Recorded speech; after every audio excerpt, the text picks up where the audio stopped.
Sino bang... Shaira? Anong ginagawa mo dito? Ikaw ang dapat na tinatanong ko. Anong ginagawa mo rito? Pinapunta kasi ako ni Hubert. Nagpapatulong siya sa... Napakamatulungin mo naman pala. Pero nagtataka ako kung bakit hindi ka tinulungan ni Hubert na magbihes. Maglalandian na nga lang kayo ng patago, nag-iwan ka pa ng ebidensya. Saan pa nagpapatulong ang boyfriend ko? Kailangan ba wala kang suot na bra? Ano bang sinasabi mo? Gusto mo bang kurutin ko pa para patunayan ang sinasabi ko? Napakalandi mo. Tama palang kutob ko nung una palang kitang makita. Pero ginawa niyo pa akong tanga. Dinaan niyo pa ako sa libreng lugaw para maniwalang magkaibigan lang kayo. Shaira, mali ka nang iniisip. Magkaibigan lang talaga kami. Huwag ka na magsinungaling. Bistado ka na, itatanggi mo pa rin. Hindi gawain na matinong babae na pumunta sa bahay ng isang lalaking tinuturing niyang kaibigan nang walang suot na panloob. Ay, sige, tama ng kalokohan. Sige na, aaminin ko na. Higit pa sa pagkakaibigan ang meron kami ni Hubert. Ang dami na nga naming nagawa eh. Mas marami rin ang oras na magkasama kaming dalawa. Ako ang palaging nasa tabi niya at nagbibigay ng pangangailangan niya. Ngayon, ikaw naman ang tatanungin ko. Sino nga ba sa atin ang mas tamang tawagin na girlfriend ni Hubert? Taon 2017. Tarlac. Lumaki si Shaira sa poder ng tiyuhin niyang si Nelson na ilang taon nang naninilbihan bilang kagawad sa kanilang barangay.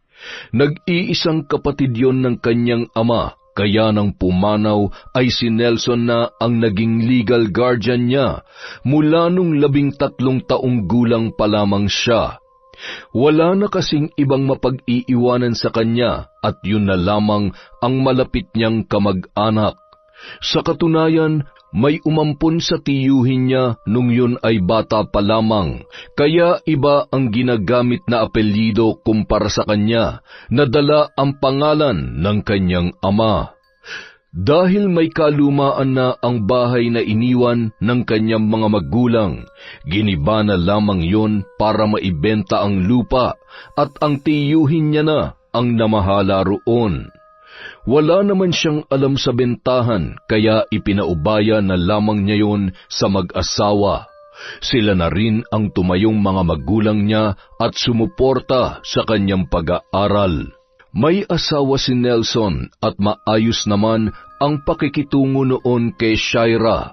Parang anak na ang turing sa kanya ni Vera, kaya naging malapit sila sa isa't isa.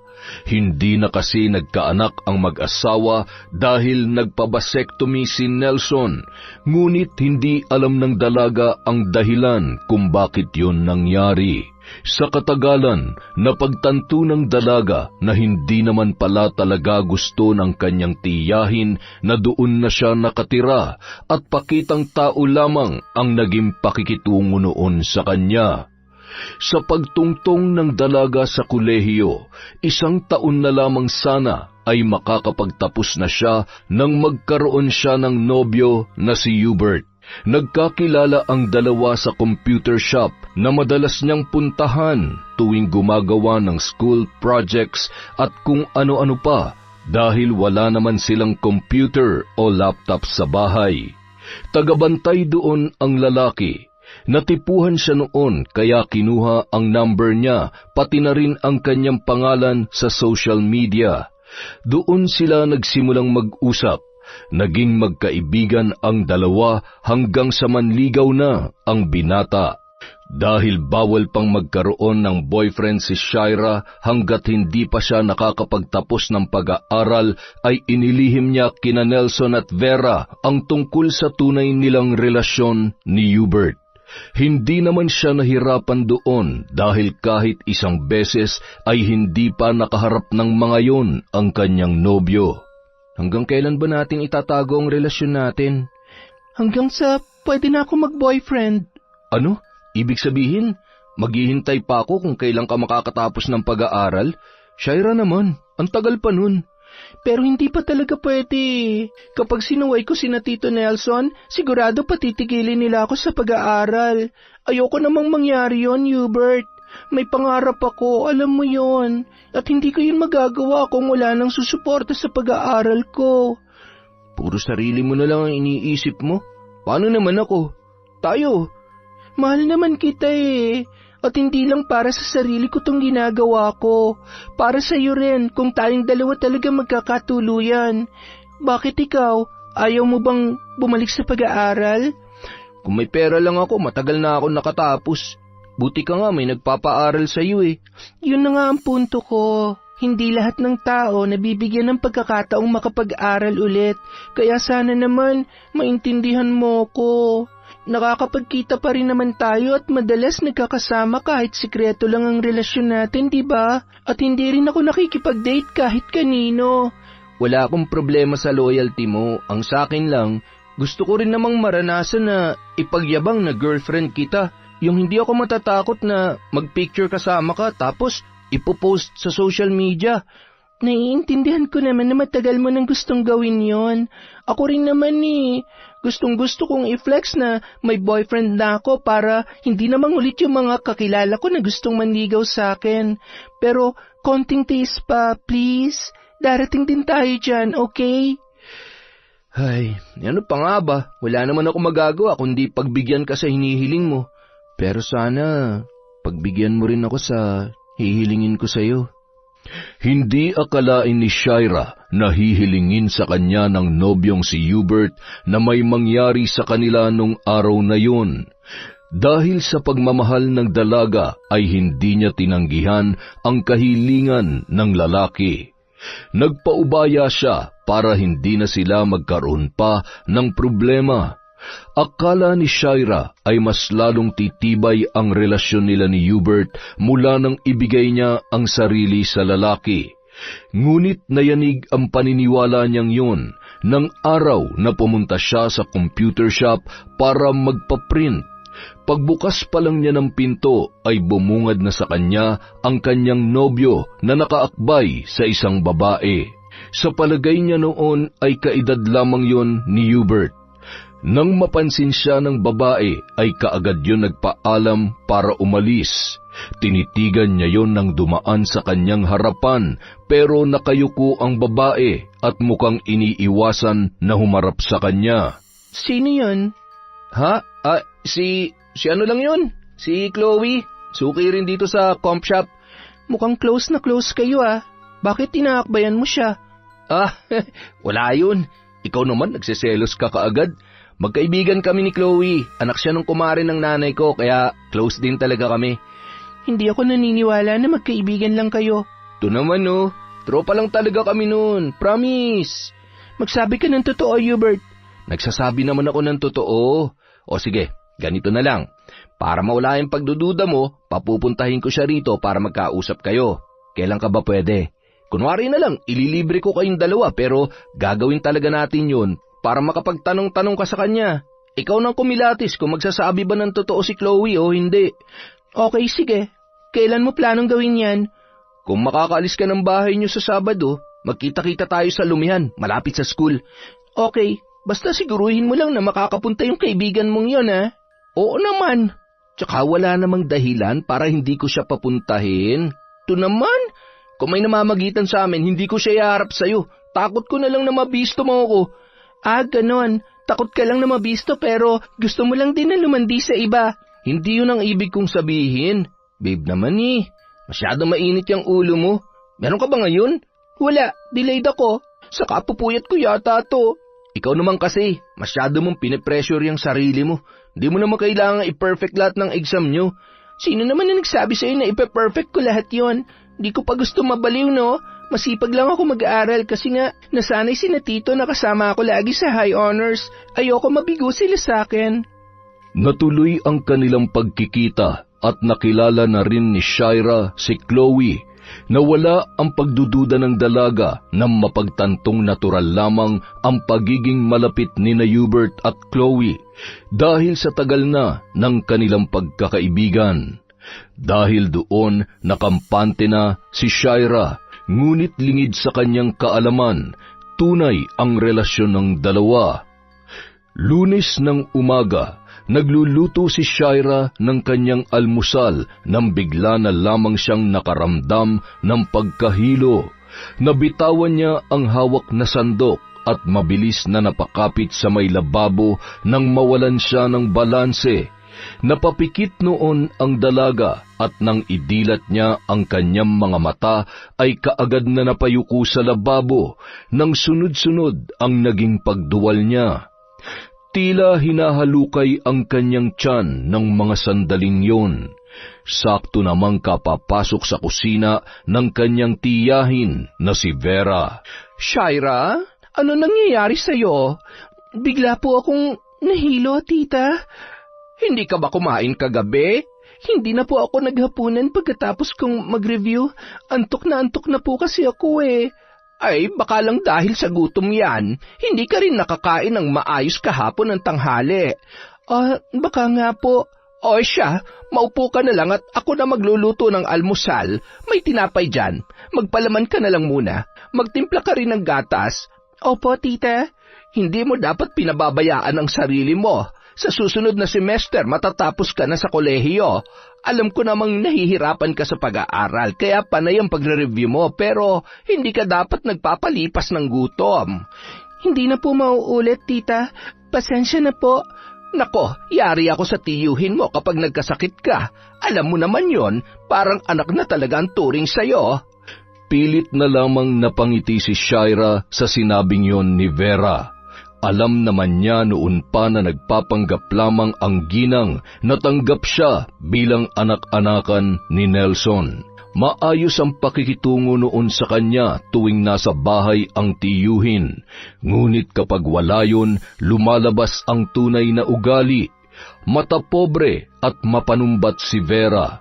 Kulang na lamang ay kwentahin ang bawat butil ng kaning isinusubo niya, kaya lalong tumitindi ang kagustuhan niyang makatapos agad ng pag-aaral. Nang sa ganun ay makaalis na siya sa bahay na yun. Pumasok pa rin si Shaira nung araw na yon kahit masama ang kanyang pakiramdam. Ngunit nang matapos ang ikalawang subject, kinailangan na siyang dalhin ng mga kaklase sa klinik. Nang tanungin siya ng nurse ay saka lamang pumasok sa isip niya ang posibilidad na buntis siya ng mga panahon na yon. Pinabili siya ng pregnancy test kit at ginawa niya naman yun. Nang makauwi sa bahay ay nagdalawang isip pa si Shaira kung itutuloy ba ang ipinapagawa ng nurse. Aminado siya na natatakot siya sa maaaring resulta noon dahil siguradong patitigilin na siya ni Nelson sa pag-aaral. At ang mas malala pa, baka palayasin siya roon dahil sa kapabayaan niya at panloloko sa mga tao na kumupkup sa kanya. Hanggang sa magdesisyon siyang gawin na yon para makapag-isip na kaagad ng solusyon. Ngunit ilang sandali pa, walang tigil ang pagpatak ng kanyang mga luha nang makalabas siya ng banyo. Hawak niya noon ang resulta at nagpositibo yon kahit nakailang subok na siya. Kaya naman nang maghapunan sila ay natulala na lamang siya habang iniisip kung ano ang kanyang gagawin sa batang nasa kanyang sinapupunan. Shaira, ayos ka lang ba? Kanina mo pa hindi ginagalaw yung pagkain mo. Ayos lang po ako, tiyo. Ay nako, kanina pa ganyan yung batang yan. Paano? Nagpapalipas ng gutom. Nahihilo na siya kanina bago pa pumasok sa school. Sabi ko nga, magpahinga na muna pero may exam daw sila kaya hinayaan ko na. Nakainom ka na ba naman ng gamot? Opo, tito. Mabuti naman kung ganon. O siya, kumain ka na kahit konti nang magkalaman naman yan tiyan mo. Magkalaman po? Ay, para magkalaman ng pagkain yung tiyan mo. Yun ang ibig sabihin ng tito mo. Ikaw talaga? Ano ba kasing iniisip mong magiging laman ng tiyan mo, bata? Sa higpit namin ng tito mo, malabong mangyari yon. Tsaka may tiwala ako sa iyo, Shaira. Alam kong hindi mo kami susuwain, kaya hindi yun mangyayari hanggat hindi ka pa nakapagtatapos at nagkakaroon ng maayos na buhay. Tama bang sinabi ko, iha? Opo, Tito Nelson. Butil-butil ang pawis ni Shaira ng mga sandaling yun, matapos marinig ang mga sinabi ni Nelson. Halos mabaliw na siya sa kakaisip kung ano ang gagawin sa kanyang ipinagbubuntis, gayong malabong matanggap ng mga taong kumupkup sa kanya ang tungkol doon. hanggang sa maisip niyang sabihin na muna kay Hubert ang tungkol sa kanyang pagdadalang tao. Yun na lamang ang natitirang pag-asa niya dahil wala nang ibang makakatulong sa kanya kundi ang ama ng kanyang dinadala. Paalis na sana noon si Shira para puntahan at kausapin si Hubert nang harangin siya ni Vera. Natigilan siya nang makitang namumula sa galit ang mga mata ng ginang habang nakakuyom ang kaliwang kamao nito. Saan ka pupunta? Sa comp shop po. May gagawin lang po ako doon. Anong gagawin mo? Makikipaglandian ka sa boyfriend mo? Tita, wala pa po akong boyfriend. Sinong ama ng pinagbubuntis mo, ha? Sige nga, ipaliwanag mo sa aking malandi ka. Paano niyo po nalaman? Nakita ko to kanina pagpasok ko sa kwarto mo habang naliligo ka. At hindi ako tanga para hindi ko maintindihan ang 2 linya sa pregnancy test na yan. Buntis ka! Tita, hindi po sa akin yan. Huwag ka na magsinungaling. Gagawin mo pa akong tanga? Yung pagsusuka mo kahapon, pati ang pagkahilo mo, parehong sintomas ng pagbubuntis yun. Nagkakamali po kayo, tita. Hindi po ako buntis. Masama lang talagang pakiramdam ko kahapon, kaya kung talagang hindi ka buntis, sumama ka sa akin ngayon. Sa kabila ng pagtutol ay wala nang nagawa pa si Shira nang halos kaladkarin na siya ng tiyahin papunta sa isang klinik. Pinatingnan siya ni Vera sa isang OB-GYN at doon nakumpirma ang kanyang pagdadalang tao. Hindi na mabilang ng dalaga kung ilang sampal ang natanggap niya mula sa ginang pagkauwi nila ng bahay. Galit na galit yon at hindi matanggap ang kanyang nagawa. Wala kang utang na loob! Pagkatapos ka namin kupkupin, lolokohin mo lang kami ng ganito. Buong akala ko, nagpapakatino ka talaga pero palihim ka na palang lumalanding babae ka. Tita, sorry po. Hindi ko naman po talaga sana ililihim sa inyo ang tungkol dito eh. Hindi ko lang po alam kung paano ko sasabihin sa inyo dahil alam ko na magagalit kayo ni Tito. Talagang magagalit ang tito mo. Nakita mo naman na naging reaksyon ko, hindi ba? Hindi ko gusto na may isa pang palamuning madadagdag sa bahay na ito, Shira. Kung gusto mong hindi na makarating pa kay Nelson ang tungkol sa kalandian mo, ipalaglag mo ang batang yan. Tutol si Shira sa pagpapalaglag ng batang nasa kanyang sinapupunan. Bagamat hindi niya ginustong mabuntis ng maaga, ay hindi rin niya hinangad na may buhay na mawala ng dahil sa kanya. Para sa dalaga, walang kasalanan ang batang yon at hindi dapat magdusa, kapalit ng kanyang kapabayaan. Kaya lamang mas naging mahigpit pa sa kanya si Vera. Inurasan na ng ginang ang kanyang uwi at hindi na rin pinapalabas ng bahay kapag tapos na ang kanyang klase. May kasunduan sila na sa susunod na linggo ay pupunta na sila sa kakilalang aborsyonista ng ginang para ipalaglag ang kanyang ipinagbubuntis. Ilang beses niyang sinubukang sabihin kay Hubert ang tungkol doon, ngunit palaging busy ang lalaki at hindi sumasagot sa kanyang mga tawag. Nagsimula na rin siyang mabahala dahil mukhang nawawalan na yon ng gana sa kanilang relasyon. Kaya naman, bago pa sumapit ang araw ng pagpunta nila sa aborsyonista, gumawa siya ng paraan para makausap ng personal ang kanyang nobyo. Sakto naman noon natapos na ang trabaho ni Hubert sa computer shop, kaya dumiretso na lamang siya sa bahay ng lalaki. Ngunit kakatok pa lamang siya roon ay umabot na sa pandinig niya ang pamilyar na boses ng isang babae. Sunod-sunod ang katok na ginawa ni Shira. Halos gibain niya na ang pinto nang matagalan ang kanyang nobyo sa pagbukas noon. Ngunit imbis na si Hubert ay si Chloe pa mismo ang bumungad sa kanya ng mga sandaling yon. Sino bang... Shira? Anong ginagawa mo dito? Ikaw ang dapat na tinatanong ko. Anong ginagawa mo rito? Pinapunta kasi ako ni Hubert. Nagpapatulong siya sa... Napakamatulungin mo naman pala. Pero nagtataka ako kung bakit hindi ka tinulungan ni Hubert na magbihes. Maglalandian na nga lang kayo ng patago, nag-iwan ka pa ng ebidensya. Saan pa nagpapatulong ang boyfriend ko? Kailangan ba wala kang suot na bra? Ano bang sinasabi mo? Gusto mo bang kurutin ko pa para patunayan ang sinasabi ko? Napakalandi mo. Tama palang kutob ko nung una palang kitang makita. Pero ginawa niyo pa akong tanga. Dinaan niyo pa ako sa libreng lugaw para maniwalang magkaibigan lang kayo. Shaira, mali ka nang iniisip. Magkaibigan lang talaga kami. Huwag ka na magsinungaling. Bistado ka na, itatanggi mo pa rin? Hindi gawain na matinong babae na pumunta sa bahay ng isang lalaking tinuturing niyang kaibigan nang walang suot na panloob. Ay, o sige, tama ng kalokohan. Sige na, aaminin ko na. Higit pa sa pagkakaibigan ang meron kami ni Hubert. Ang dami na nga naming nagawa eh. Mas marami rin ang oras na magkasama kaming dalawa. Ako ang palaging nasa tabi niya at nagbibigay ng pangangailangan niya. Ngayon, ikaw naman ang tatanungin ko. Sino nga ba sa atin ang mas tamang tawagin na girlfriend ni Hubert? Dahil sa galit, hindi na nakapagpigil pa si Shaira nung mga sandaling yun. Sinunggaban niya si Chloe at buong gigil na sinabunutan. Gumanti naman sa kanya ang babae, kaya doon na sila nagkagulo. Sinubukan silang awatin ni Hubert, ngunit kahit ang lalaki ay wala ring nagawa dahil sa tindi ng kanyang galit.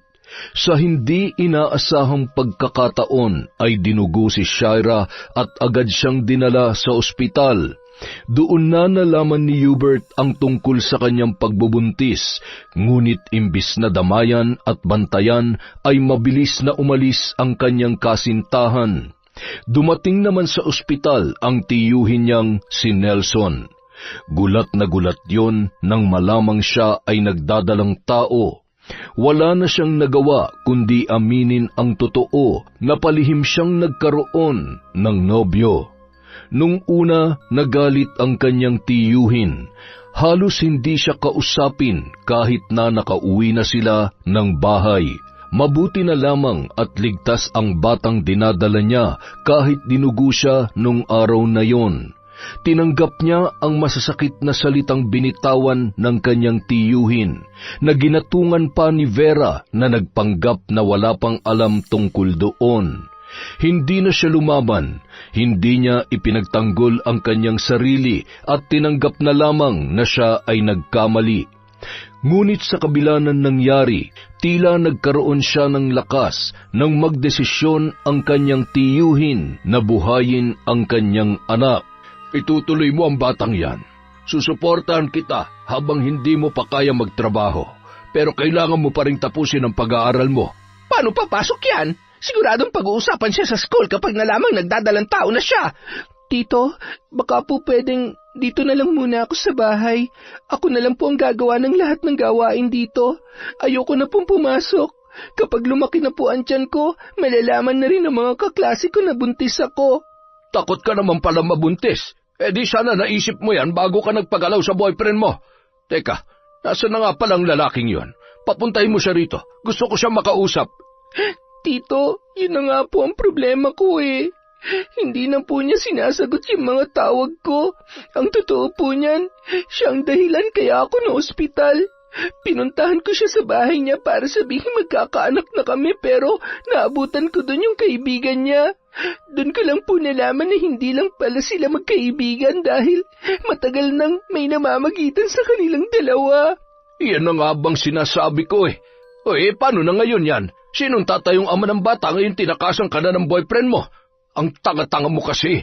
Sinabihan ka ng unahin ang pag-aaral. Konting-konti na lang, Shaira. Patapos na tong semester nyo ngayon, oh. Isa na lang sana, matatapos ka na, pero nagpabuntis ka pa. Mabuti pa nga sana kung nalaman ko na lang na may boyfriend ka na. Pero yung ganito, ay nako, sakit ka sa ulo. Sorry po, Tito. Wala nang magagawa yung sorry mo. Kahit ilang libong beses mo pang gawin yan, hindi na mababago ang katotohanan magiging ina ka na. Panindigan mo na lamang yan dahil yun ang nararapat mong gawin. Kung ayaw mo mag-aral, wala akong magagawa.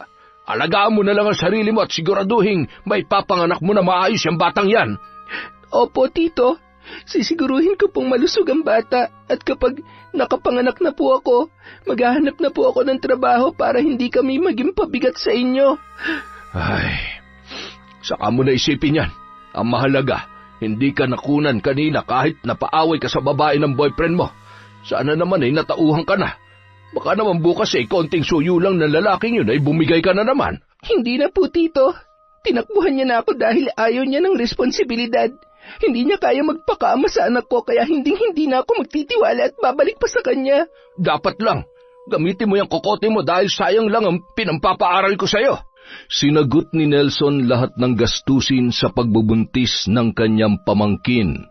Mula sa mga check-up, vitamins at unti-unti na ring namili ng mga gamit ng bata. Parang bulang naglaho ang galit ng kanyang tiyuhin nang malamang lalaki ang kanyang ipinagbubuntis. Mas sabik pa yon na makapanganak siya kesa sa kanya nakabado sa pagiging isang ina. Mabilis na lumipas ang mga araw at buwan. Malapit nang manganak si Shaira pero hanggang sa pagkakataong yun ay ramdam pa rin niya na hindi tanggap ni Vera ang batang nasa kanyang sinapupunan. Walang araw na hindi ipinaramdam ng ginang na sampid lamang sila sa bahay na yun. Kaya naman ipinangako ni Shaira sa sarili na maghahanap siya ng magandang trabaho pagkatapos niyang manganak hanggang sa dumating na ang kanyang pinakahihintay na araw. Ang gwapo ng apo ko kuhang-kuha ang ilong ko. Pati ngiti ko ay kuhang-kuha rin. Mukhang malakas po talaga ang dugo natin, Tito. Tsaka mukhang sa inyo rin po talaga magmamana ang anak ko. Mas maganda nga kung sa akin siya magmamana. Sigurado magiging matalino ang batang ito. Naku, mukhang mapapaaga na lagi ang uwi ko Masyado ka namang excited Hindi naman ikaw ang tatay. Hindi nga ako, pero pwede naman ako magpakatatay sa kanya. Napailing na lamang si Shaira nang magkaroon pa ng munting pagtatalo ang mag-asawa dahil sa bata. Ngunit kahit papaano ay nakahinga na rin siya ng maluwag dahil kapag nakarecover na siya ay balak niya na maghanap ng trabaho. Nagtanong-tanong si Shaira sa mga kakilala at malalapit niyang kaibigan kung saan siya pwedeng mamasukan hanggang sa ayain siya ng dati niyang kaklase na magtrabaho sa Japan bilang farmer. Sabay silang nag-asikaso ng mga requirements at naging maayos naman ang proseso noon. Ilang araw na lamang lilipad na sila patungong Japan pero hindi pa niya nasasabi sa tiyuhing si Nelson ang tungkol doon. Tito Nelson, pwede ko po ba kayong makausap? Tungkol saan? Tungkol po sa inaplayan kong trabaho. Oh, bakit?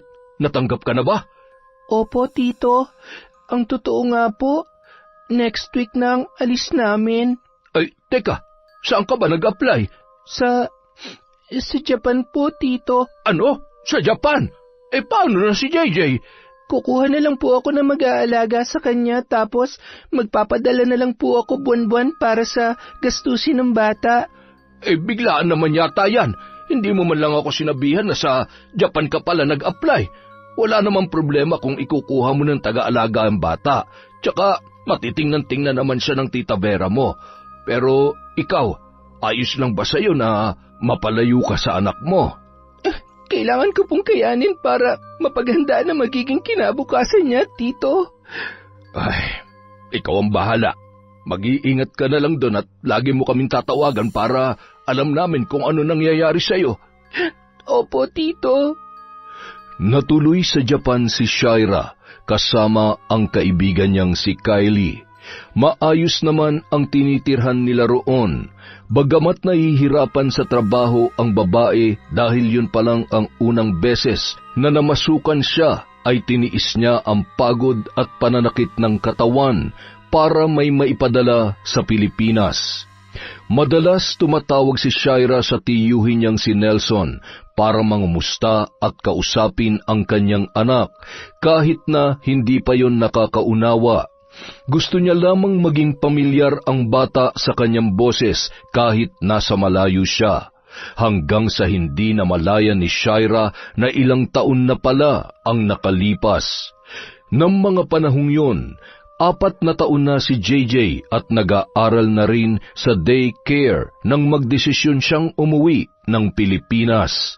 Nakaipon na siya at balak niya magsimula na lang muna ng maliit na negosyo para magkaroon ng sapat na panahon na makasama ang kanyang anak. Kumusta naman po kayo dito, Tito? Ayos naman kami. Tingnan mo yung anak mo. Busy na kaagad sa mga pasalubong mong laruan. Mas interesado pa nga yung bata sa mga pasalubong mo kaysa sa'yo eh. Naninibago lang po siguro siya. Oo nga naman. Sa tagal ba naman nilang hindi nagkasama, syempre, mag-a-adjust yung bata. Kaya nga po nagdesisyon na ako na dito na lang muna ako. Hindi na po muna ako babalik sa Japan. Ha? Akala ko ba'y nag-iipon ka? May konting ipon na po ako. Magnenegosyo na lang po ako habang nandito para mas matagal kong makasama si JJ. Ano naman ang inenegosyo mo kung sakali? Nako, kung magtitindahan ka rito, halos wala ka rin kikitain. Kaliwat kanan ang mga tindahan dito. Oo nga, mas maganda pa kung babalik ka na lang sa Japan. Si tita talaga, parang ayaw niyo ako dito. Huwag mo nang pansinin yung tita mo. Ay nako, hindi naman yun ang intensyon niya. Mas maganda kasi ang pasahod sa Japan at mas mapaghahandaan mo ang pag-aaral ni JJ kung doon ka nagtatrabaho.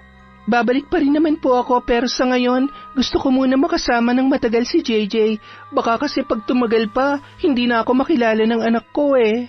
Sanay na si Shaira na iba ang pakikitungo sa kanya ni Vera at ipinaparamdam sa kanya na hindi siya gusto ng ginang.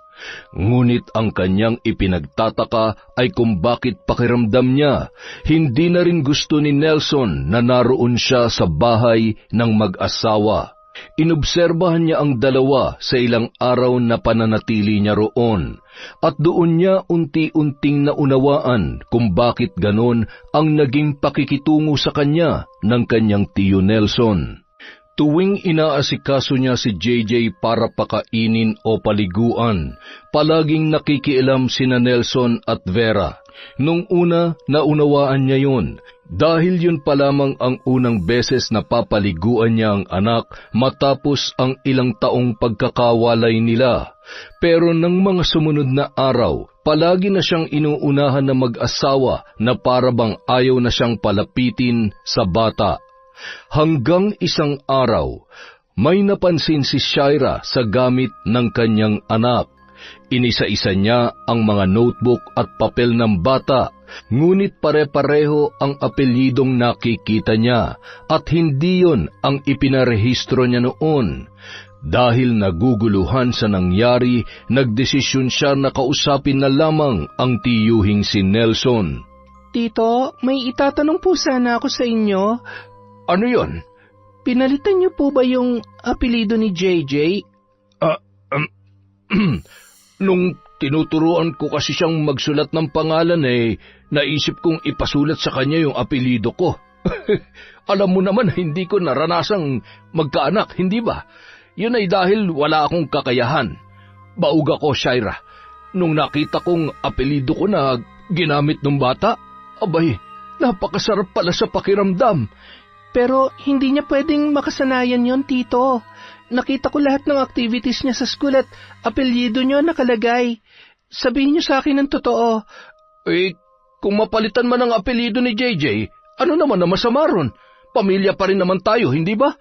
Tsaka ako pa rin naman ang ituturing na ama ni JJ dahil sa amin siya lumaki. Tito, anak ko po si JJ. Kaya apelyido namin ang gagamitin niya. Bakit kailangan yung baguhin? Ay, kumalma ka. Apelido lamang naman yun. Hindi naman namin aangkinin si JJ. Tito naman, kung apelido niyong ginagamit niya, ibig sabihin, inaampun niyo na siya. Hindi yun pwede. Kami naman na nagpalaki sa kanya. Anong masama ron? Pagkatapos mong manganak, nawala ka naman na agad. Dahil kailangan ko po magtrabaho, Tito, para masuportahan ko ang bata. Tapos ano, iniwan mo na lamang na parang kuting ang anak mo? Pwede ka naman magtrabaho malapit Tito, sinabi ko naman po sa inyo noon ng dahilan, hindi ba? Kailangan ko ng trabahong malaki-laki ang sweldo para mapaghandaan ko ang pag-aaral ni JJ. Saka sinabi ko rin sa inyo noon na ikukuha ko siya ng tagapag-alaga pero nagpumilit kayo na kayo na lang ni tita mag-aalaga sa kanya. Pero bakit ngayon parang ginagamit niyo yun sa akin para mawalan ako ng karapatan sa anak ko? Hindi kita tinatanggalan ng karapatan sa anak mo. Ikaw pa rin naman ang nanay niya. At kayo ang ama? Tito naman, Hindi niyo po ba naisip na napakakomplikado ng ginawa ninyo? Hindi niyo pwedeng basta-basta nalang palitan ng apelyido ng anak ko, lalo na kung walang permiso ko. Kaya pasensya na po kayo. Hindi ako papayag na mapalitan ng apelyido niya. Lalong tumindi ang galit ni Shaira nang malaman niyang hindi lang pala pagpapalit ng apelyido ang ginawa ng kanyang tiyuhin, dahil ang nakalagay na magulang ng bata ay sina Nelson at Vera. Nagtanong-tanong siya sa mga kakilala kung ano ang hakbang na maaari niyang gawin para sa kanyang problema dahil maraming koneksyon si Nelson. Isa pa sa naging problema niya ay nung binalak niya nang umalis sa bahay na yon kasama ang bata. Saan mo dadalhin si JJ? Aalis na kami ng anak ko dito, tita. May matutuluyan na kami mag-ina. Pasensya na, tita, pero hindi ko kaya makasama kayo sa iisang bubong habang pinamumukha niyo sa akin na wala akong karapatan sa anak ko. Ipaglalaban kong pagiging ina ko sa kanya. Para namang napakabuti mong ina dyan sa mga pinagsasasabi mo, ha? Inabandon na mo nga yung bata? Hindi ako perpektong ina pero hindi ko siya inabandona. Kaya nga ako nagsakripisyo magtrabaho sa malayo para sa kinabukasan niya eh. Pero anong ginawa niyo? Ipinagkait niyo sa akin ang pagiging ina kay JJ. Huwag ka nga mayabang. Ngayon ka lang naman naging ganyang katapang na parang kayang-kaya mo na maging ina dahil may pera ka na. Pero nung walang-wala ka pa, iniwan mo rin naman ang anak mo. Ipinagkatiwala ko lang siya sa inyo. Hindi ko siya iniwan para pabayaan. Ganon din yon. Kung nagawa mo siyang iwan sa ibang tao, kapabayaan pa rin maituturing ang ginawa mo. Ngayon ka pa magpapakananay kung kailan malaki na yung bata? Sa amin na siya ni Nelson. Anong akala niyo sa anak ko, tuta?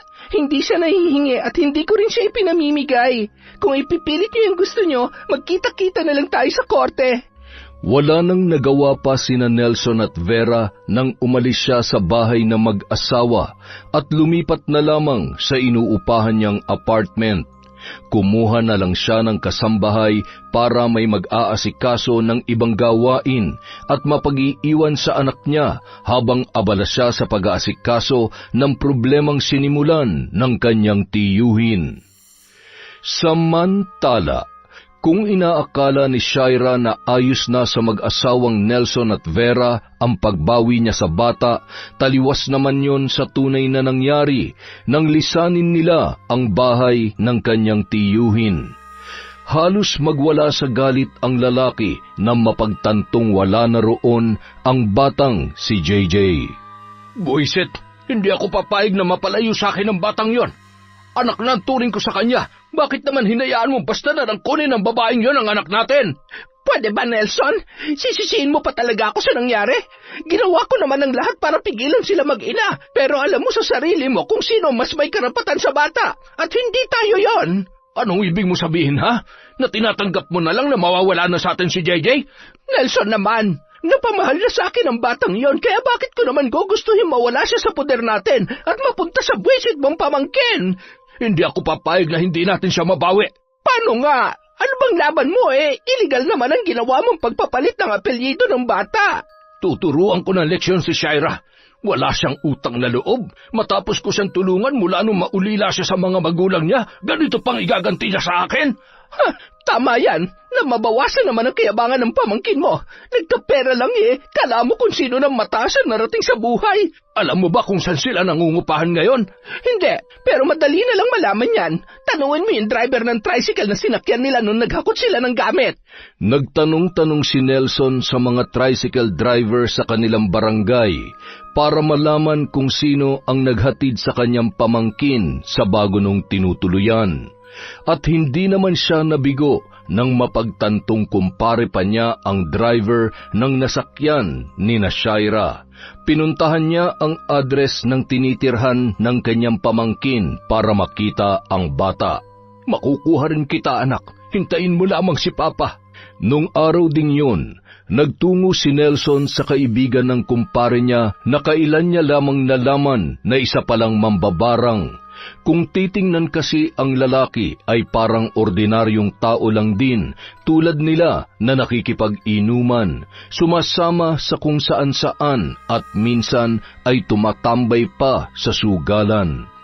Ngunit nang minsan silang magkainuman, nabanggit yon ng kanyang kumpare. Hindi pa siya naniwala nung una dahil sa pagkakaalam niya ang mga mambabarang ay babae lamang. Kaya naman naisipan niyang itanong ang address noon para malapitan niya kapag dumating ang panahon na kakailanganin niya ang tulong ng lalaki. Nang makausap niya ang mambabarang na si Abuel, nagbigay siya ng ilan sa mga naiwang gamit ni Shaira para gamitin ng lalaki sa pagsasalin ng sumpa sa pamamagitan ng ritual. Labag man sa kalooban niyang gawin yon, ay wala na siyang mapagpipilian pa dahil hindi niya gustong malayo sa kanya ang bata na itinuring niya na bilang sariling anak. Kapag nagkasakit ang kanyang pamangkin at nawalan na ng kakayahang mag-alaga, ay madali na lamang niya yung makukuha at hindi na makakatanggi pa sa kanya si Shaira.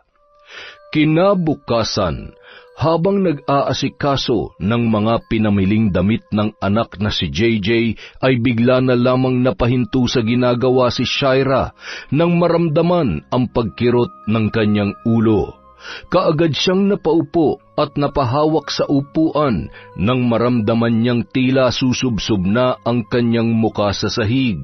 Nag-leave ang kasambahay niya nung araw na yon, kaya silang mag-ina lamang ang naiwan doon. Bigla siyang kinabahan nang maramdamang mas tumitindi pa ang pagkirot ng kanyang ulo sa paglipas ng mga oras. Dahil walang mapag-iwanan kay JJ, ay isinama na lamang ni Shaira ang bata nang magpatingin siya sa doktor. Ipinaliwanag niya ang pananakit ng kanyang ulo at ang tila pamamaga ng kanyang mga paa. Matapos maresetahan ng gamot, ay umuwi na rin siya sa pag-aakalang bubuti na ang kanyang pakiramdam. Ngunit bago pa man sumapit ang gabi, ay napasigaw na lamang si Shaira nang sumigid ang matinding kirot sa namamaga niyang mga paa. Hindi niya maigalaw ang mga yon dahil kahit mapisil lamang ng kaunti ay nanunuot na ang kirot sa kanyang kalamnan, hanggang sa mapansin niya ang pagtubo ng mga bukol doon. Anong nangyayari sa akin? Bakit ako nagkakabukol ng ganito kalaki? Nang sumapit ang hating gabi, hindi na nagawang makatulog ni Shaira nang magsabay-sabay ang pananakit ng kanyang mga paa at kanyang ulo. Pakiramdam niya ay may kung anong gumagapang sa ilalim ng kanyang anit at pumupunta yon pababa sa likod niyang unti-unti na ring namamaga. Nang kapain niya yon, ay naramdaman niya ang mga umbok. Nanlumo si Shaira dahil sa nangyayari sa kanyang katawan. Kinabukasan, nangyari na ang kanyang kinatatakutan. Napuno ng malalaking bukol ang kanyang katawan na parang dinapuan siya ng malalang sakit. At ang hindi pa maunawaan ng dalaga ay kung bakit tila may maliit na bagay na gumagapang sa ilalim ng kanyang balat. Kitang-kita ng kanyang mga mata kung paano yun gumalaw, na animoy naglalakbay sa buo niyang katawan. At pagkatapos, babalik sa kung saan yun nanggaling. Nanlamig ang buo niyang katawan nang mapagtanto kung gaano na kalala ang pamamaga ng kanyang mga paa. Naging doble na yon sa normal na laki at ang mga bukol na tumubo doon ay tila parang nabubulok ng sugat. Ano nangyayari sa akin? Kakatubo lang ng mga bukol sa mga paa ko kahapon na. Tsaka bakit mabilis mabulok ang mga sugat ko? Diyos ko! Ano po bang nangyayari sa akin? Sa hindi inaasahang pagkakataon, nagkaroon pa ng emergency sa pamilya ng kasambahay ni Shaira na si Gracia, kaya tumagal pa na wala silang kasama ng kanyang anak. Bagamat hirap ng makalakad, ay pinilit pa rin kumilos ng dalaga para asikasuhin ang bata. Panay na rin ang tanong noon kung ano ang nangyayari sa kanya. May pagkakataon pa na natatakot na rin sa itsura niya si JJ, kaya kapag tapos na niya yung asikasuhin ay nagkukulong na lamang muna siya sa kanyang silid.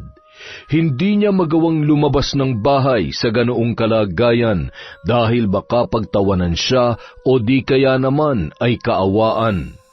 Nang tingnan niya ang sarili sa salamin, malayong malayo na ang itsura niya sa dati makinis na balat na alagang-alaga. Bahagya na ring tumaba ang magkabila niyang pisngi dahil sa pamamaga noon. Makalipas pa ang isang araw, tuluyan nang nalugmok si Shaira nang pumutok lahat ng bukol niya sa katawan at naging malalaking sugat. Sinusubukan pa lamang niyang tumayo ay napapaluhan na siya dahil sa matinding pananakit ng mga yon. Hindi niya na maitapak ang kanyang mga paa, ganun din ang mga kamay niyang nagkasugat-sugat na ang palad. Mabuti na lamang at makakabalik na si Gracia ng araw na yon.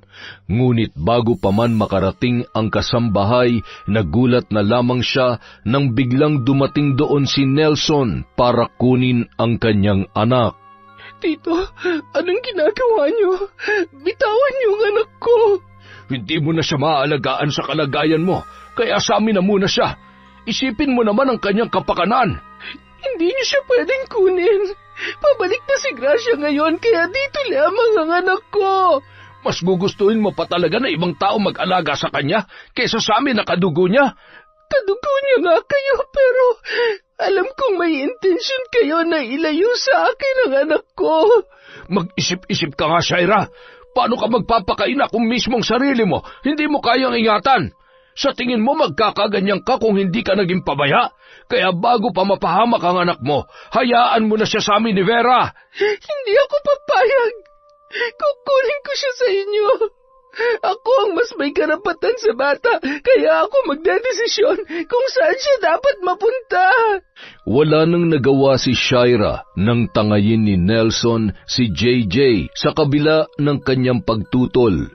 Gumapang siya patungo sa may pintuan para habulin ang tiyuhin at ang umiiyak niyang anak. Ngunit hindi na sapat ang lakas na mayroon siya para magawa yun. Halos hindi umusad ang kanyang katawan, gaano niya man subukang gumalaw at makaalis sa pwestong yon. Napaluhan na lamang siya sa nangyari. Nasa ganoong kalagayan si Shaira nang dumating ang kanyang kasambahay na si Gracia. Ma'am Shaira, Diyos ko, bakit kayo nasa sahig? Ano nangyari sa inyo? Bakit puro sugat ang buong katawan niyo, ma'am? Kinuha ni Tito ang anak ko. Kailangan ko siyang mabawi, Gracia. Tulungan mo ako na makuha si JJ, parang awa mo na. Pero ma'am, kailangan na po kayo madala sa ospital. Hindi ako pwedeng ma-ospital, Gracia. Lalo lang ako mapapalayo sa anak ko. Walang kasiguran kung kailan ako makakalabas, kaya huwag mo akong dadalhin doon. Tumawag ka ng kahit anong masasakyan natin. May pupuntahan tayo. Oh, sige po, ma'am. Sinamahan si Shaira ng kanyang kasambahay patungo sa bahay ni Nelson. Ngunit laking gulat niya nang pagdating doon ay wala na ang kanyang tiyuhin. Nakakandado na ang gate at mukhang wala ring tao doon. Nagtanong-tanong si Gracia sa mga kapitbahay kung saan pumunta ang kanyang tiyuhin at si Vera, pero walang nakakaalam sa mga yon. Sigurado ka bang natanong mo lahat ng malalapit nilang kapitbahay? Opo, ma'am. Wala raw talaga silang alam. Nakita na lang daw nila yung tito nyo na umalis kanina at may dalang mga gamit. Nagmamadali pa nga raw po eh. Ano?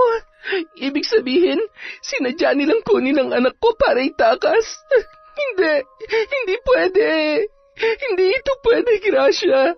Kailangan ko makita ang anak ko. Kailangan ko siya mabawi kay Tito. Please, tulungan mo ako. Nagmamakaawa ako sa iyo.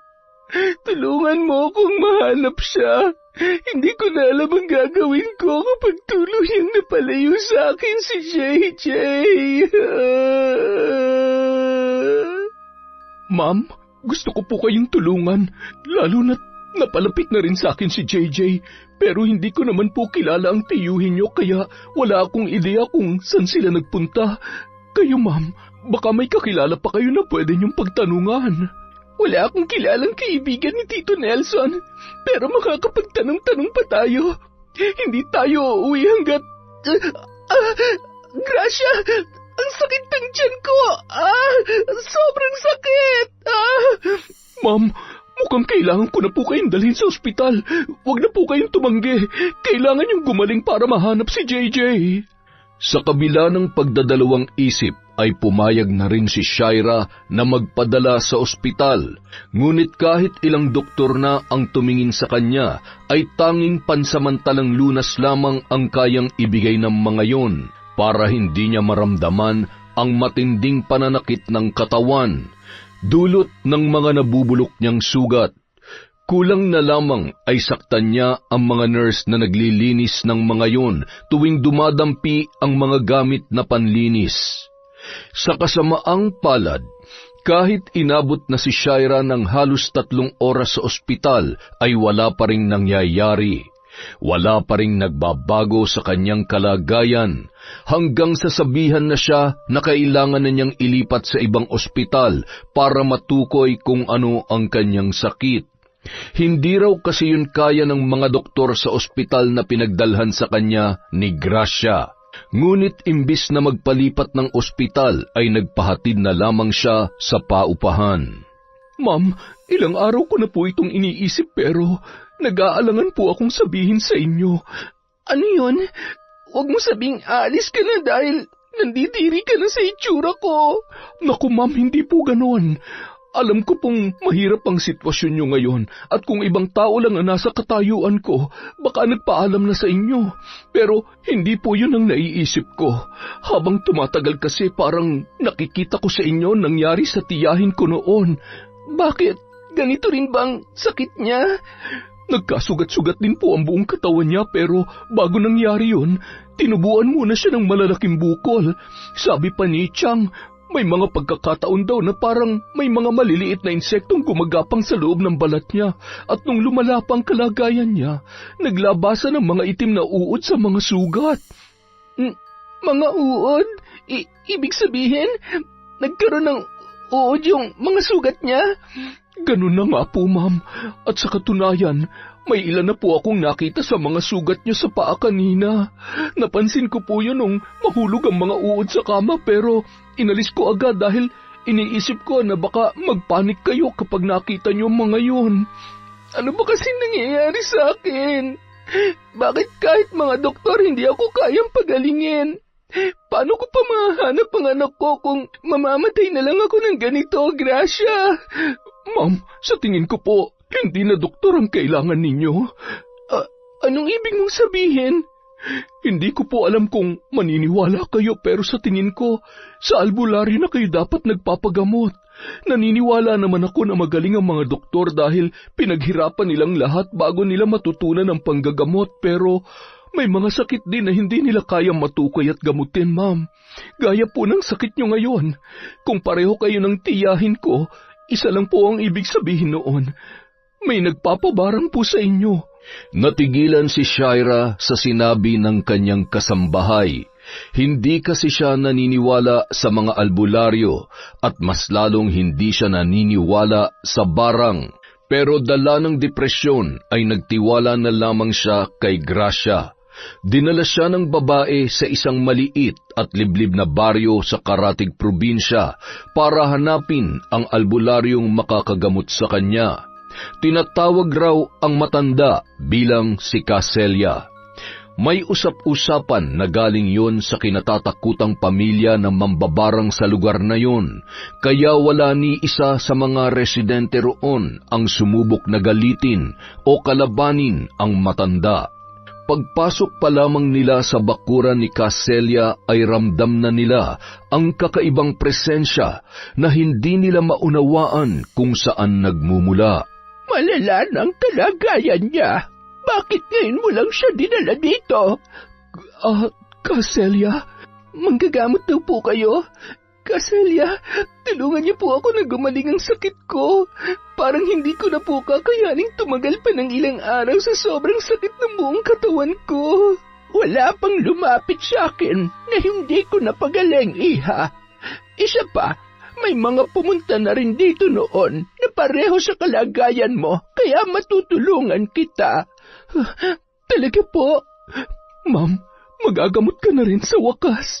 Sa ngayon, tanging ang magpapagamot lamang ang maaaring pumasok sa kubo ko. Sa labas ka na lamang maghintay, iha. Gaya ng sinabi ni Caselia, si Shaira lamang ang pinapasok sa kubo kung saan niya ginagamot ang mga humihingi ng tulong sa kanya. Sinindihan niya ang mga itim na kandila at hinayaang mapuno ng usok ang buong silid. Hindi yun ordinaryong kandila dahil gawa yun sa iba't ibang sangkap na may orasyon.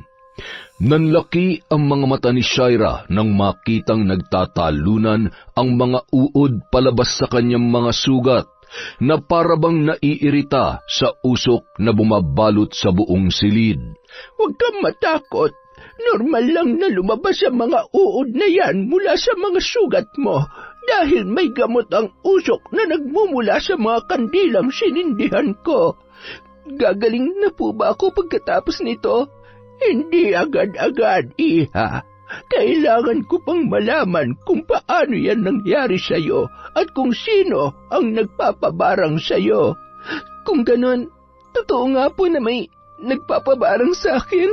Oo, pero huwag kang mag-alala dahil nararamdaman kong wala namang balak ang taong yon na bawian ka ng buhay. Gusto ko lamang niyang pahirapan dahil sa isang tao na nais niyang makapiling. Nagulat si Shaira sa sinabi ng albularyo. Hindi niya alam kung bakit yon nasabi ng matanda, ngunit nang makita niya kung paanong tila nakipag-usap sa usok na nagmumula sa sinunog na papel gamit ang itim na kandila, ay saka lamang siya naniwala na may kakaiba nga sa matandang yun. Ngunit ang kanyang mas ikinagulat ay nang matapos ang ritual na isinasagawa ni Caselia. Batid kong hindi ka mahihirapang paniwalaan ang sasabihin ko, iha. Ang taong nagpabarang sa'yo, hindi siya ibang tao na nakaaway o nakasamaan mo lamang ng loob. Malapit sa'yo at matagal mo na rin siyang nakasama. Tumira kayo sa iisang bubong at itinuring mo siya na parang tunay na ama. Si Tito Nelson, siya lang po siya nga, iha. May gusto siyang bawiin sa'yo, kaya ipinabarang kanya. Gusto kanyang pahirapan hanggang sa malugmok ka at magkaroon siya ng pagkakataong makuha ang taong mahalaga sa'yo. Ang anak ko! Ginawa niya to sa akin para makuha niyang anak ko, Caselia. Ganoon na nga.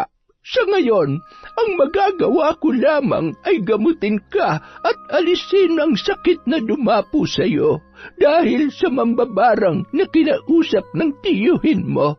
Pero wala akong maitutulong kung paano mo mahanap ang anak mo na inilayo sa iyo. Ayos lang po, Caselia. Malaking tulong na po sa akin na mapagaling niyo ko.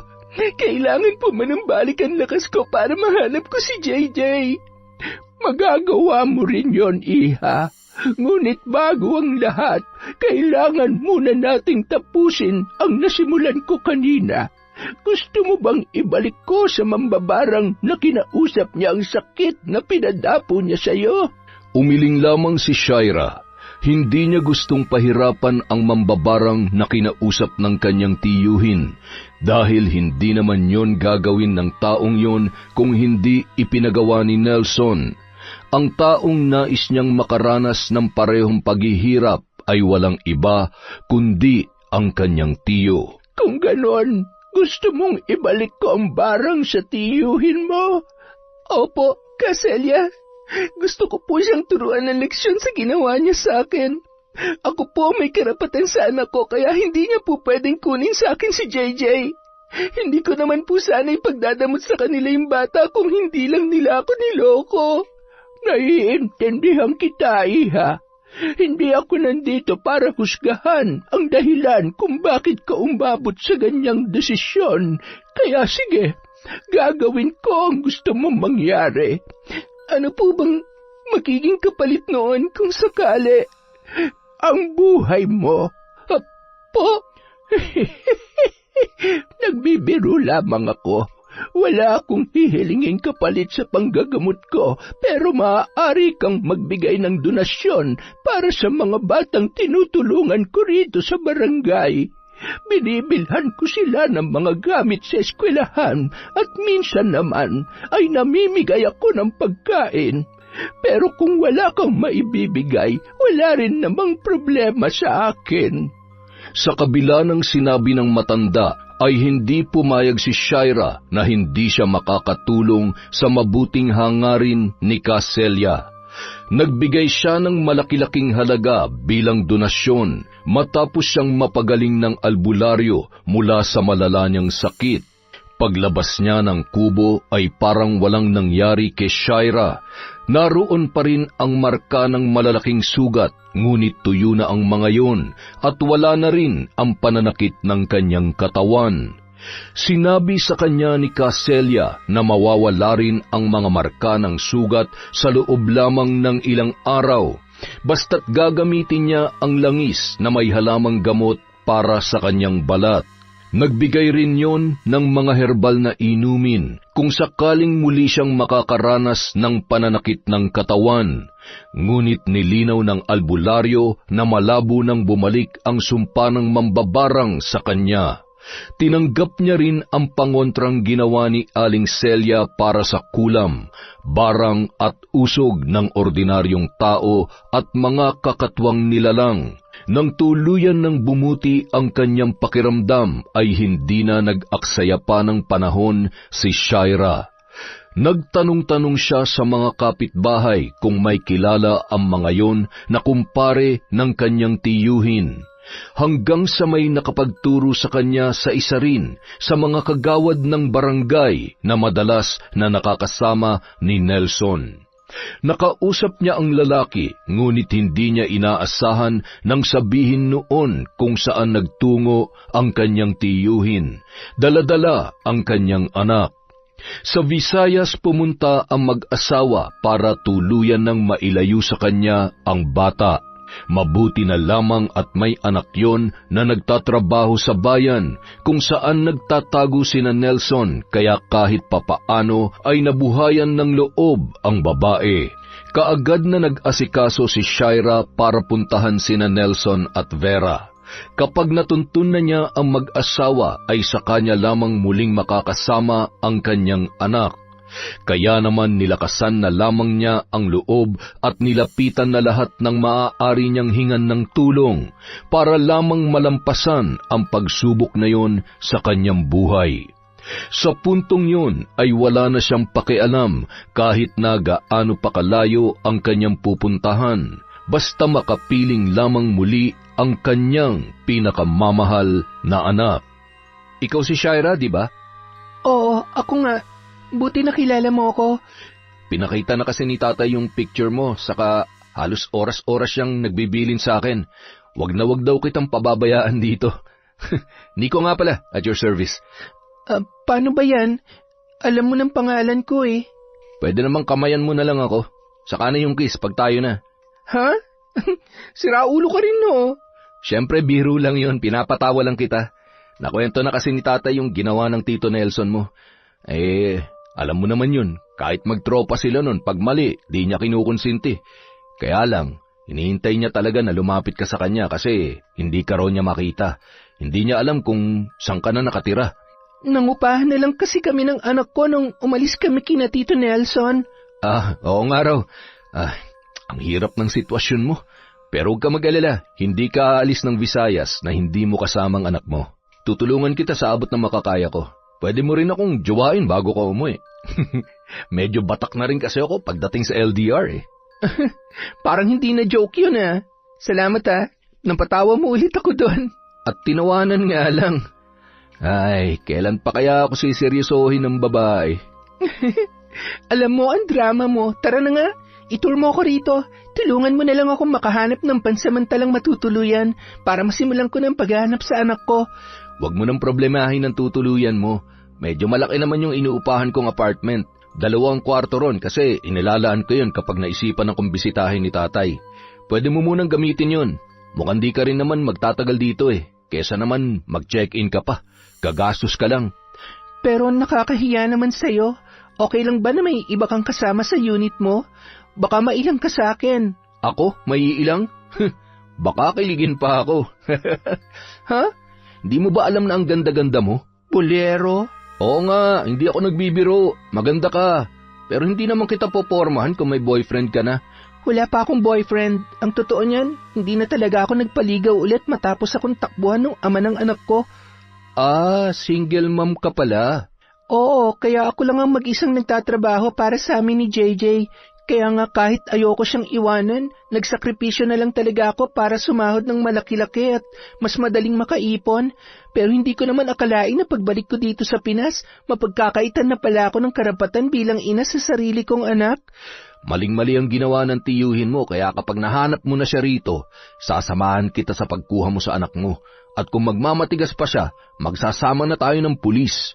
Laking pasasalamat ni Shaira dahil bukod sa mabait ay maasikaso rin si Nico.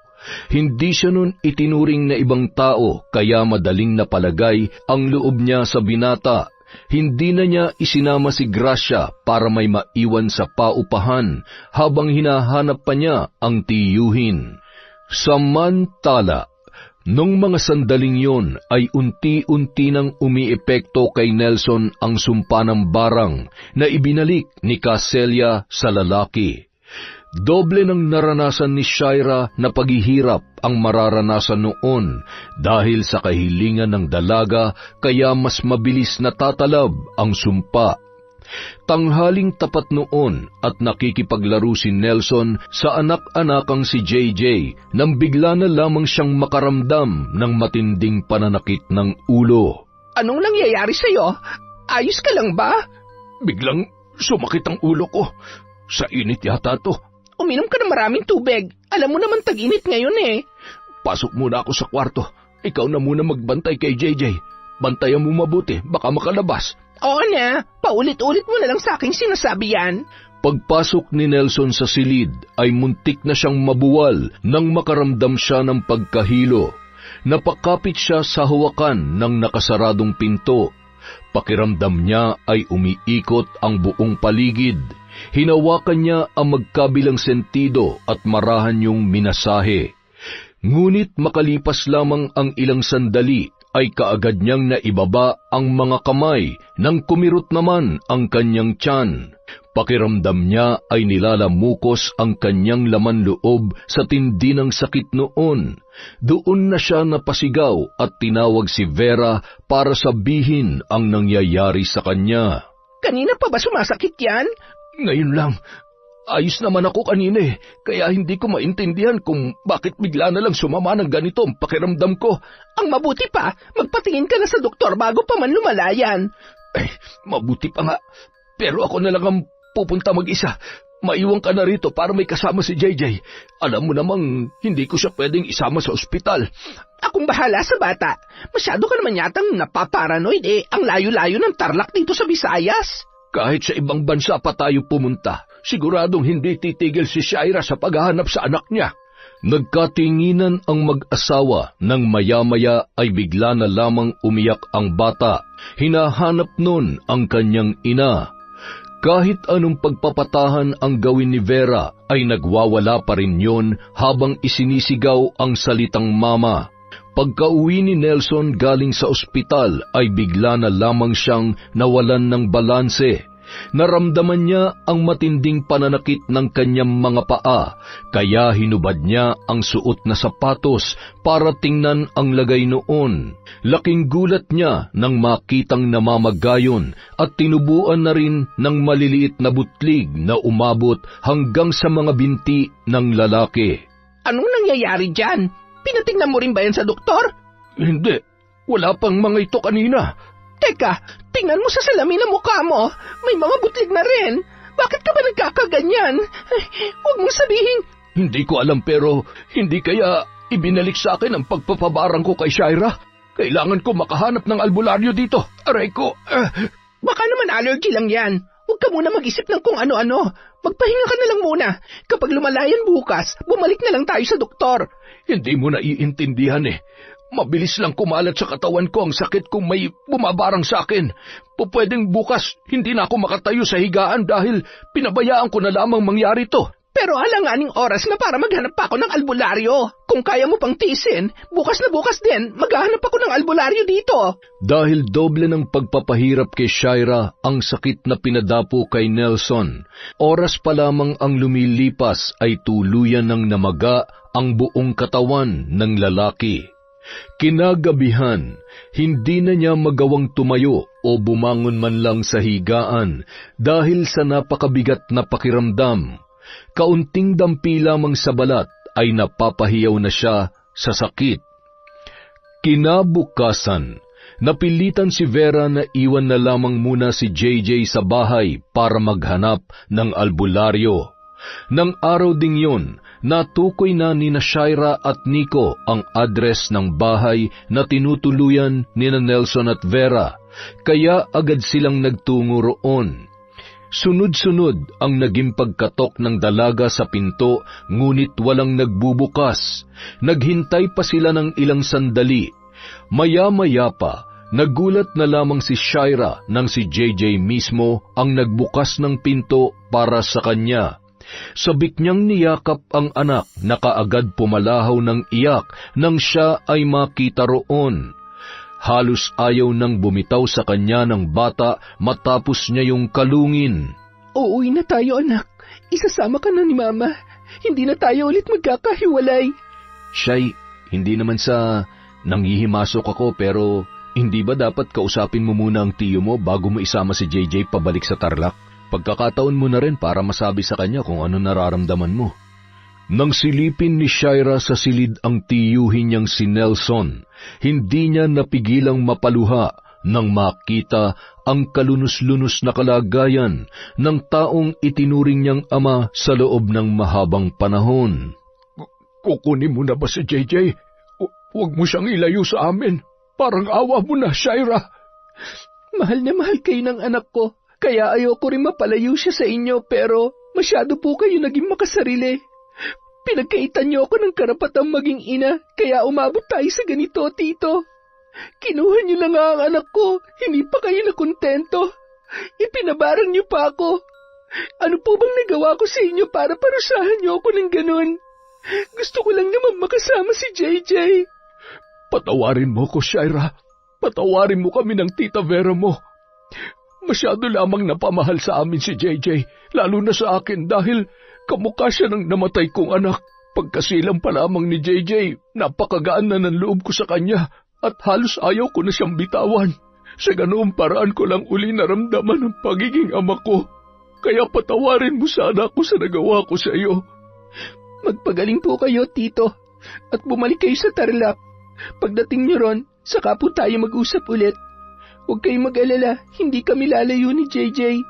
Doon pa rin kami uuwi sa dating address namin kung saan nyo kami natunton. Nabigo si Vera na makahanap ng albularyong makakagamot kay Nelson.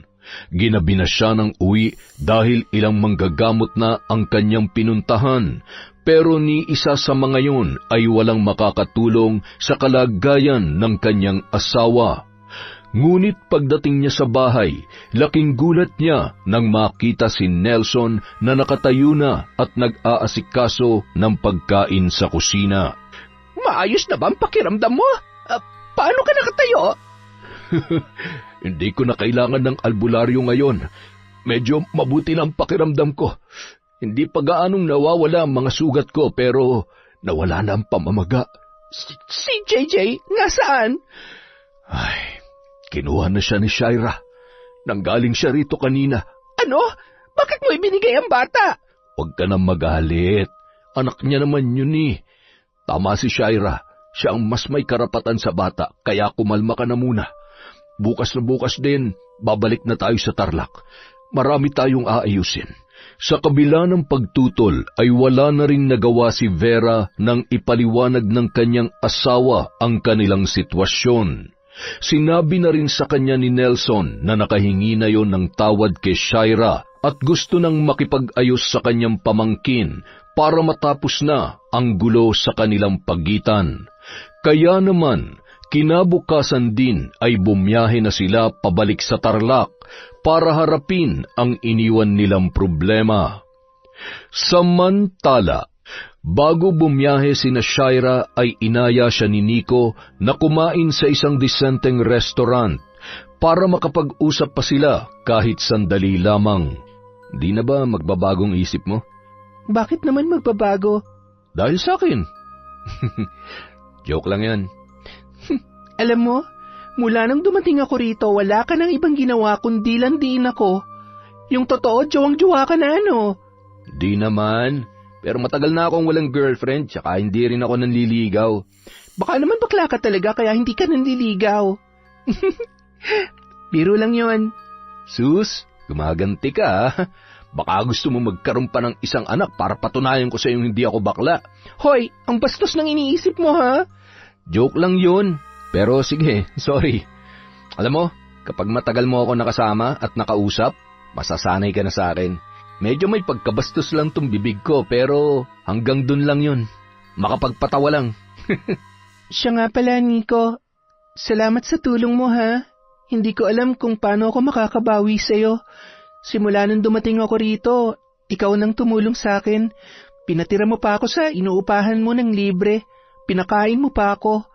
Bisita kita kaya dapat lang na itrato kita bilang bisita.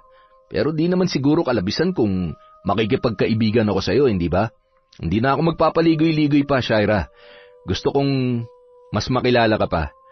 Alam kong hindi madali para sa isang tulad mo na pumasok agad sa isang relasyon. Kaya gusto kong paghirapan muna ang lahat. Sana hayaan mo akong ipakilala sa iyong sarili ko at yung tunay na ako bilang isang lalaki. Sa babaeng nagugustuhan ko. Alam mo, magaan ang loob ko sa'yo. Kaya alam ko na mabuti kang tao. Kaya, sige, friends na tayo. Usap na lang tayo sa chat o sa tawag kapag nasa Tarlac na kami ni JJ. Ouch, LDR talagang labanan. Paano naman kapag gusto kitang ayaing kumain? Eh di mag-video call tayo tapos sabay tayong kakain. Huwag ka mag-alala. Kapag natapos ng kontrata ko sa trabaho ko rito, pupuntahan kita at dun na ako ulit titira sa bahay ni tatay. Nang makabalik sa Tarlac si Shaira ay kasama niya na si JJ. Ilang araw lang ang lumipas, sina Nelson at Vera na mismo ang pumunta sa kanya para humingi ng tawad. Inasikaso na rin ng kanyang tiyuhin ang pagbabalik ng apelyido ng bata dahil yun naman ang pinagmulan ng hindi nila pagkakaunawaan. Kung noon ay ipinaparamdam ni Vera sa kanya na hindi siya noon gusto, sinubukan na rin ng ginang na pakisamahan siya ng maayos, alang-alang sa kanyang anak na minahal ng mag-asawa. Gaya ng kanyang pangako, hindi niya ipinagdamot ang bata. Malaya nang nahihiram ng kanyang tiyuhin si JJ para ipasyal o kaya naman ay makasama sa bahay. Noong una, balak pa ni Shaira na bumalik sa trabaho niya sa ibang bansa, pero dahil ayaw nang mahiwalay sa kanya ng anak, ay nagdesisyon na siya na ituloy na lamang ang pagnenegosyo. Nagsimula siya sa pagbebenta ng iba't ibang beauty products online dahil yun naman ang kinahihiligan niya. Naghanap din siya ng part-time job na pwede niyang gawin kahit nasa bahay lamang para matutukan pa rin si JJ. Sa tinagal-tagal naman na pagiging magkaibigan ni Shaira at Nico ay nakilala na nila ng lubos ang isa't isa. Makalipas ang 2 taon, tuluyan na silang nagkasama dahil bumalik na sa Tarlac ang binata. Doon pa lamang niya sinagot ang lalaki matapos ang mahabang panliligaw noon. Kalaunan, nagpakasal na rin ang dalawa. Tanggap naman ni Nico si JJ at noon pa sinasabi ng lalaki na gusto niyang i-adopt ang bata para sa paglaki noon ay mayroon yung kilalaning ama. Natuwa naman si Shaira dahil kusang loob yung ginawa ng lalaki. Hindi na siya nagdalawang isip pa dahil alam niya kung gaano kamahal ng kanyang asawa ang kanyang anak. Pareho lamang sila na gustong bigyan ng buong pamilya ang bata kaya agad silang nagkasundo. Higit sa lahat, Ibinigay rin ni Nelson ang suporta kay Nico para i-adapt ang batang minsan na rin na itinuring niyang anak, kaya naman wala na silang naging problema. Nagsimula si Shaira sa panibagong yugto ng kanyang buhay na wala ng samaan ng loob. Bagamat ulila na, napunan pa rin ang puwang sa kanyang pagkatao sa tulong ni Nelson at Vera na nangakong gagawin ng lahat para iparamdam sa kanila ang pagkakaroon ng isang buong pamilya. Yon! Isang malupit na kwento na naman. Happy ending pa rin. Iba talaga kapag may happy ending, panalo eh. At dahil dyan, meron tayong shout out.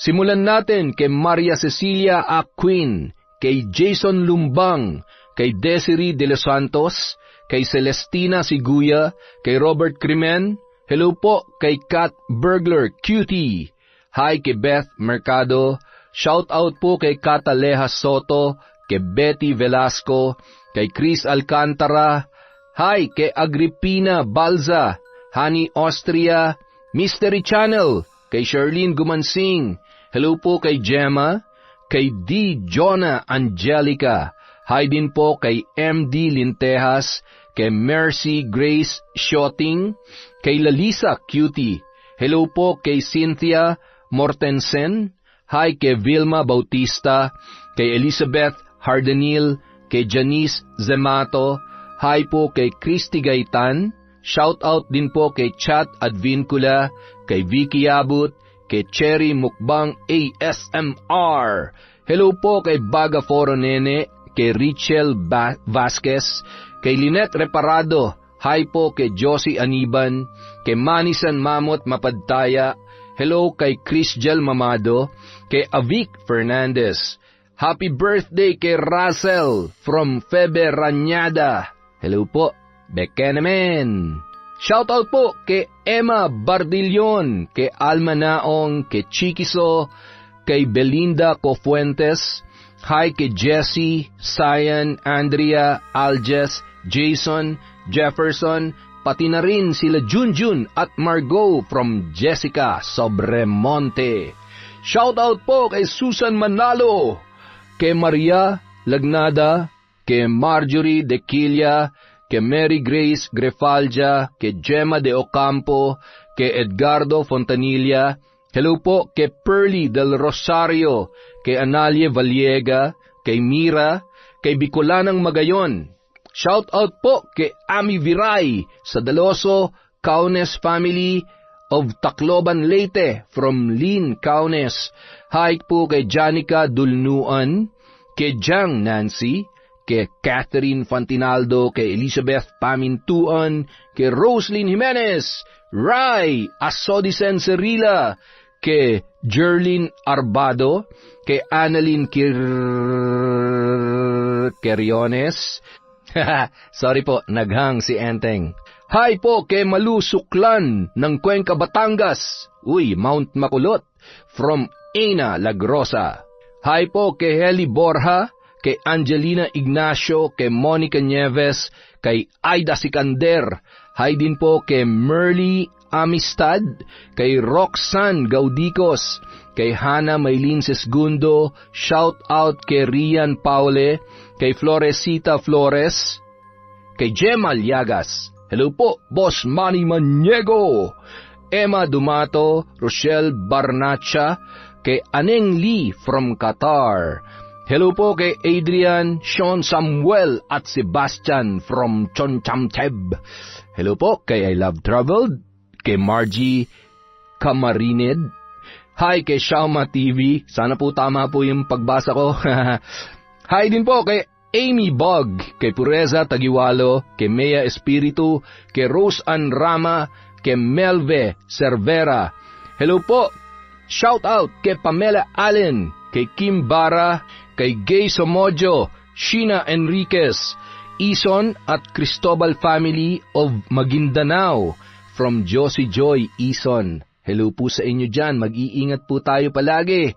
Hi din po kay Ramil Fariolin, kay Dimples Yumi, kay Finky Rusi 14, kay Jobel Baldonasa, kay My Favorite Song Collection. Hi po kay Nika Miguel, kay Noemi Garcia Pabunan, kay Jima Pendon, kay Rosalina Bogayong, kay Zaira Kim Magbanwa at sa kanyang asawa.